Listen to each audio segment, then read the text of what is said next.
DTI fam, what's good, baby? The sun is shining. Everything in life is great because it's all about perspective. Even the things that aren't going great, I know that they're teaching lessons. I know that they're showing me a different side of things. They're teaching me how to react, how to adapt, how to overcome. Just like the sun, you adapt and overcome. If not, it would be blinding me. And so that's what we do, baby. We adapt and overcome what we learned in tribal fitness when we were training for the half Ironman. But seriously, life is good. It really is all about perspective. There's highs, there's lows, there's ups, there's downs. But like, what are you going to focus on? You know, you ask people like, hey, how you doing? And most people are like, oh, I'm doing good. And internally, they're just struggling. And they're not happy. They're not enthusiastic about stuff. They don't have the charisma that they once had. They're feeling a little drained. They're feeling a little stuck. But yeah, life's good. Instead of just being like, man, I'm kind of struggling right now. You know, I wish it was a little bit better. I wish that, you know, my job was going better. I wish I wasn't working as long of hours. I wish that, you know, family was healthy. I wish that, you know, I was a little bit more in shape. You know, I wish that I was going after my dreams a little bit more. See, I was riding with one of my distributors yesterday, and it was really cool because like right when I got into the car, he opened up to me and we were talking and we were doing different things in terms of like conversations than just the status quo of, hey, how you doing? Oh, life's good. Hey, what's going on with work? Oh, not much. Hey, how are your numbers looking this year? Oh, they're looking good. Like we talked about some deeper stuff, and it's like most people are scared to do that, especially in a work setting, because it's like, oh, they're my coworkers, or oh, they're somebody that I work with, and so I got to toe the line. And it's like, if you connect with somebody and you have a good relationship with them, why can't you connect on a deeper level in terms of conversation? Just because it's work related doesn't mean that you can't have friends within work, and doesn't mean that you can't get closer to people within work, because who knows what that would turn into. And so it was really cool driving around with him yesterday, just again, because we were having deeper conversations, more or less filling the time that we had on the 3, 4, 5 hours that we were in the car together between meetings. And so I think about that often, and I know I've talked a lot about it. I believe in the past, there's a few episodes where I talk about having more organic conversations, like really diving deep into just life. Like, again, when you connect with somebody, why not open up a little bit? You scared of judgment, you scared of critique, you scared somebody will tell you something you don't want to hear. But maybe that something you don't want to hear is what you actually need to hear. Like, there's been so many times I've been in conversations with people, and I always try and stay true and give real, authentic advice, guidance, and my belief on stuff. But if I do that a few times with people, I notice myself getting shut down if they never take anything away from it, or if it never propels them forward more, because I'm like, are my words and are the things that I'm saying really resonating? Or do you just need a safe space to talk and vent? And so after a few times of, you know, having conversations with people, if I don't really feel like my advice is being heard or guiding them in the right direction, and I'm not saying I'm always right, but I do believe that there's always something to take away. But if I don't feel as if something's being taken away, then I notice I kind of shut down. And I'm like, okay. And I just listen to them. And again, do they need to hear that route? Do they not? I don't know. That's kind of how I operate. But it all just comes full circle about like, what is your perspective on life? Dylan and I talked about this in the podcast that's coming out this week, actually tomorrow. And it's all around happicness. And he asked me on a scale of 1 to 10, how happy am I? And I took the approach very differently than he did, because I thought that I had to like numericalize it. And so I broke it down in different buckets, like my 4 pillars: faith, family, fitness, future. And I won't go into any of those, so that way you guys can go and watch the podcast. But now looking back at it, like Dylan made a great freaking point during the podcast about perspective on life. And like every single day that goes by, you should be a 10 happy. Now, granted, there are things that come up and there are things that happen where that happiness might get skewed. But how do you approach things and how do you view things differently in order to pull the negatives into a positive, in order to pull the sad into happy? Because everything we're going through right now and everything we went through, the distributor and I were talking about, everything that we went through, like you think about it back in the day and you're in college and you have this huge test coming up. And you end up like getting a really bad grade on the test and you get stressed out and you're like, oh my God, it's the end of the world. Or like you don't get into the club that you want to get in. You don't win the intramural league. Clearly that's still weighing on me for basketball. Or like you don't get invited to a party, or somebody doesn't invite you to dinner, and it's automatically like all these toxic thoughts go into our head. Oh my God, life's ending. This is terrible, blah, blah, blah. But in reality, like you look back 10 years now and you're like, I can't believe that I got upset about that. I can't believe that that was so much pressure on me. Like even breakups and freaking friendships and family stuff. Like you look back at it 5, 10, 1 year later, and you're like, dang, I can't believe I let that consume my mind so much. Let's take a moment to like soak that in. I can't believe I let that weigh on my mind so much. And it's true. Think of different scenarios, people. There are certain areas of life that we can look back on right now and be like, wow, was I overreacting during that point? And you probably weren't. But again, you look back at it now and look at the lessons you learned. Look at where you are in life. Look at the things that you're achieving, accomplishing. Look at the struggles you're still having. All of these things that we go through in life are just pockets. And those pockets that we go through in life, or drawers or storage, whatever you want to look at it as, filing cabinets, all of those things that we went through in life eventually got filed away. And we either got over them the right way, or we got over them the wrong way. And what I mean by that is like somebody passes away. Some people revert to the bottle and they can't put it down. Other people revert to faith and they can't put that down. Other people find their passion, their drive, their why, can't put that down. Other people find fitness, can't put that down. Other people find speaking in public, can't put that down. But when you file something away and when you go through something, what are you going to turn that into? You're going to turn it into positivity, enlightenment, learning, understanding, confidence? Or are you going to take the other approach, be sour, bitter, always question why me, pick up the bottle, get unhealthy? We can't help everybody in this world. It's damn near impossible. But what we can do is help ourselves. We can help ourselves with the perspective. We can help ourselves with the mindset. We can help ourselves with the understanding. We can help ourselves with the judgment and criticism that we put on ourselves. We can help ourselves get healthier. We can help ourselves focus on the good. We can help ourselves do so much more that will then in turn impact everyone around you.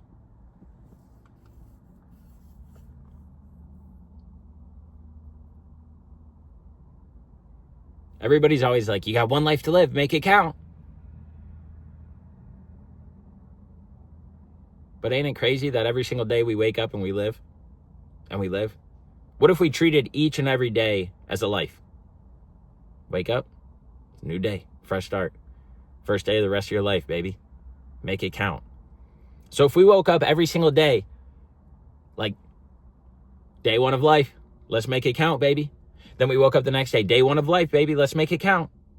See, that consistency and that discipline of the actions and habits and things that you put in place will in turn then get you to where you want to go. And not only is that going to impact you because you're working on yourself, but it's going to impact everybody else around you. And now that big picture is being built of like, man, how do I help this person? Sometimes helping that person is just having them see it. You don't even realize you're helping them. And then next thing you know, they're getting on track. They're doing their things. Man, when I get those DMs about like, bro, I started this because I saw your consistency. I'm like, that's the one person a day I needed to impact. And so again, like when you think of perspective of life, you can go down those different roads of how you're going to approach it, how you're going to think about it, what you're going to take away from it.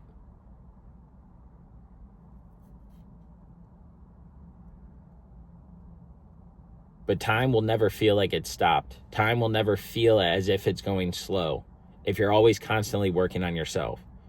Because if you feel like time stopped and you feel if time's going slow, but you're doing the right things or what you think are the right things, then you're going to get through that way faster than not doing the right things, not focusing on yourself, not putting the attention and time into the things and areas in life that you need.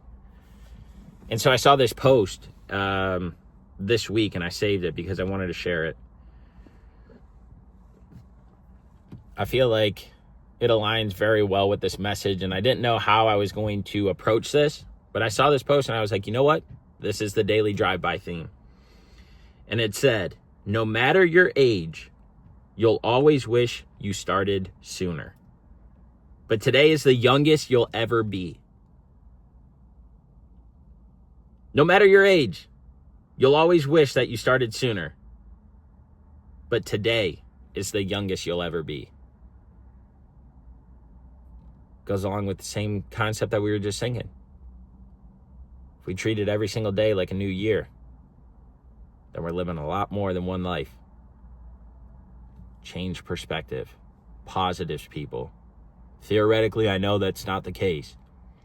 But if you take every single day seriously, and you take every single day with the ups and downs that are thrown at you, and you figure out a way to keep going after your dreams through discipline and consistency, you will see so many more strides in life. You will be so much happier in life. You will figure so much out faster in life than if you're like, yeah, I got one life to live. Nah, motherfucker, you're going to die once. You're going to live a long time. You're going to live a lot. And it goes right along with this. No matter your age, you'll always wish that you started sooner. But today is the youngest you'll ever be. Can't really see it, but there we go.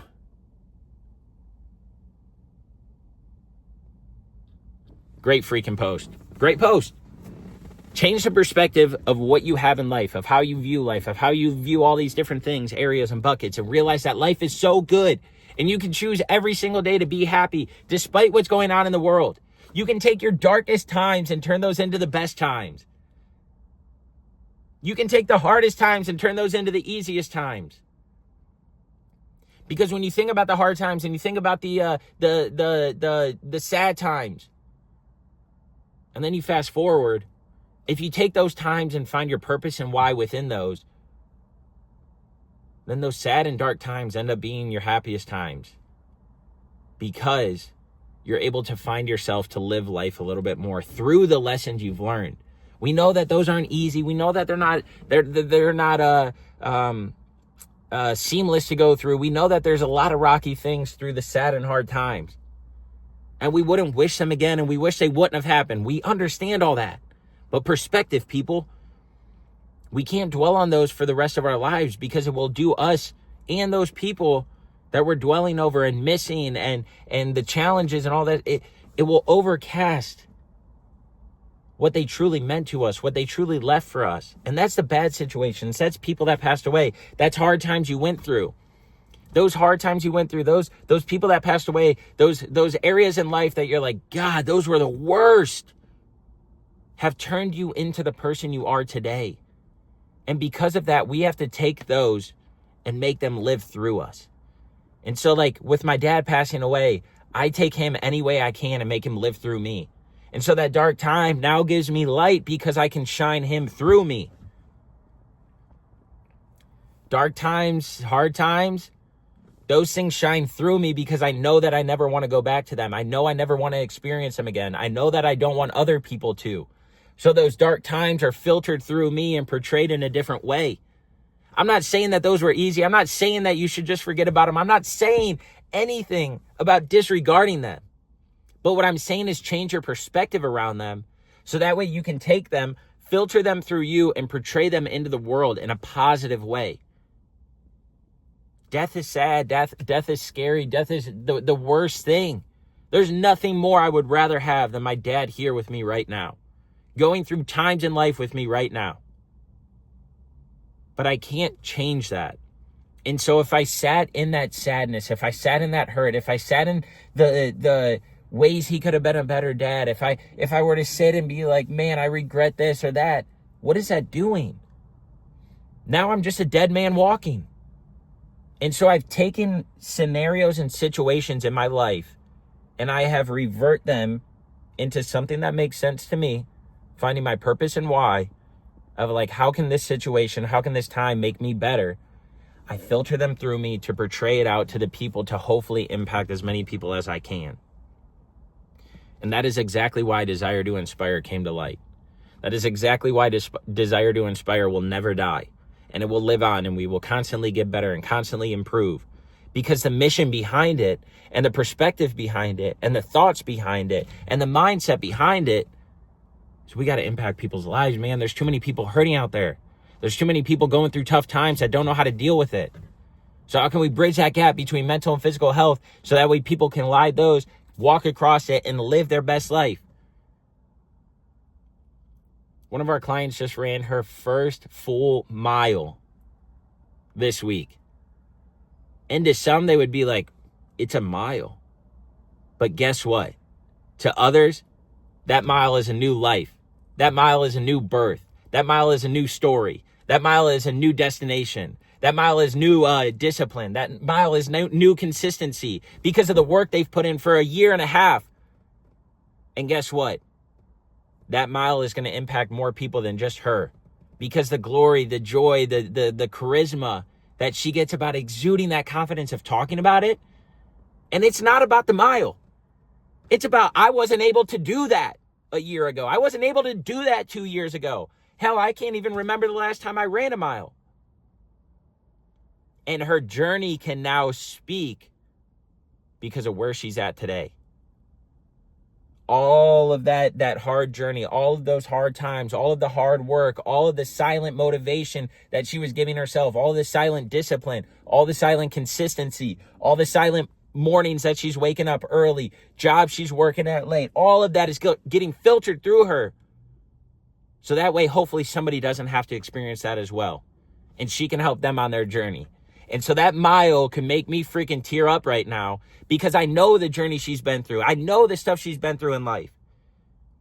And I only know that through what she shared with me.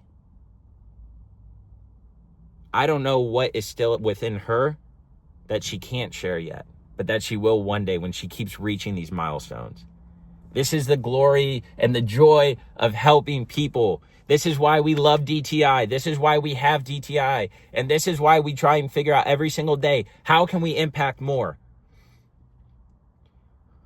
Ups and downs in life. Are you going to stay disciplined? Are you going to stay consistent? Are you going to stay with what's working? Are you going to be like, time's hard right now, I got to back off. And then once I back off, I'm going to back off myself. And now you're back where you were. Because the world has trained us to think that you can get abs in 60 days and you can lose weight in 30 days and that you can do all these different things and you go from 0 to 100, all this stuff. But what's important is the daily habits, the daily action, and sticking with something where you have somebody to be accountable. Get a coach, get a community, get whatever you need to just have something to hold you accountable. There's nothing better. That's why I hired a coach for Ironman training. That's why Dylan hired a coach for Sub 3 Marathon that's going on right now. Because it's bigger than